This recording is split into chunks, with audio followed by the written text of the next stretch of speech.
আজকে বাজার থেকে চলে এসেছে কাঁকড়া আর চিংড়ি মাছ। আর কাঁকড়াগুলো দেখো সবগুলোই জ্যান্ত ছিল। দুটোই রান্না করব, তবে আমি আজকে দেখাবো চিংড়ি মাছের রেসিপিটা। চিংড়ি মাছটা করব মালাইকারি। আর দেখো এখানে দুটো নারকেল ভেঙে তুলে নিয়েছি, তো কোড়ানো ভীষণ ঝামেলা, তার জন্য কুচি কুচি করে মিক্সিতেই দিয়ে দেবো। আর আমি এখানে যে সমস্ত মশলাগুলো রেডি করে নিয়েছি, এখানে কাঁকড়ার মশলাও ছিল। তো আমি আজকে দেখাবো মালাইকারি রেসিপিটা। আর এই যে তেল দিয়ে দিয়েছি কড়াইতে, আর চিংড়ি মাছটা ভেজে নেব।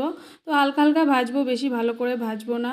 আর বেশি কিছু মশলাও দেবো না, এতে শুধু কাঁচা লঙ্কাই দেবো। আর এই যে নারকেলের দুধটা আমার রেডি করাও আছে, এটাও এর মধ্যে দিয়ে দেবো হালকা ভাজার পরে। মাছটা ভাজা হয়ে এসছে, এবার আমি দুধটা ঢেলে দেবো এর মধ্যে। আর দেখো আজকে চিংড়ির সাইজটা কিন্তু বেশ ভালোই ছিল, তো একটু গুলিয়ে গেছে। আর এই যে আমার রান্না রেডি।